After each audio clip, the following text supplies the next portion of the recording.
કેશોદ હોમગાર્ડસનો નિવૃત્ત સમારંભ યોજવામાં આવ્યો છે। કેશોદ હોમગાર્ડનું સંખ્યાબળ 49નું છે। કેશોદ હોમગાર્ડના ઇન્ચાર્જ ઓફિસર કમાન્ડિંગ વી.ડી. પુરોહિતના જણાવ્યા પ્રમાણે Keshod home guard incharge officer Shri P D. Dhana વયમર્યાદાને કારણે નિવૃત્ત થયેલ છે તથા પી.એન. સોલંકી વયમર્યાદાને કારણે નિવૃત્ત થયેલ છે। હોમગાર્ડમાં માનદ સેવા આપવામાં આવે છે। હોમગાર્ડ સભ્ય પોલીસની સાથે રહીને સેવાઓ બજાવે છે। હોમગાર્ડ સભ્યો દ્વારા વીવીઆઈપી, ચૂંટણી, નવરાત્રી, ટ્રાફિક, નાઇટ બંદોબસ્તની ફરજો બજાવવામાં આવતી હોય છે। હોમગાર્ડ સભ્યને ભરતી થયા પછી ટ્રેનિંગ આપવામાં આવે છે। તેના કેમ્પ થતા હોય છે। તેના કેમ્પ આધારે હોમગાર્ડ સભ્યને પ્રમોશન આપીને રેન્ક આપવામાં આવે છે।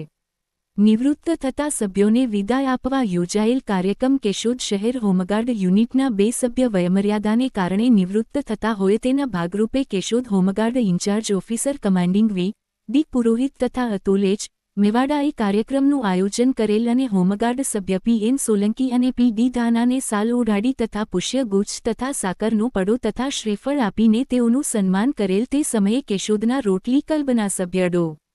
સ્નેહલ તન્ના, ડો. પ્રેમાંક ધનેશા હમીરવાળા, આરપી સોલંકી તથા દિનેશ કાનાબાર ઉપસ્થિત રહેલ। સમગ્ર કાર્યક્રમનું સંચાલન હોમગાર્ડ વાજાભાઈએ કરેલ। કેશોદ શહેર હોમગાર્ડ યુનિટના 2 સભ્ય આજે વય મર્યાદાને કારણે નિવૃત્ત થતા હોય તેનો વિદાય સમારંભ કેશોદ હોમગાર્ડ શહેર યુનિટે રાખેલ છે। એમાં એક નિવૃત્ત કર્મચારી છે સોલંકીભાઈ અને એક છે ધાનાભાઈ, જેઓ હોમગાર્ડની સારી એવી સેવાઓ બજાવેલી છે।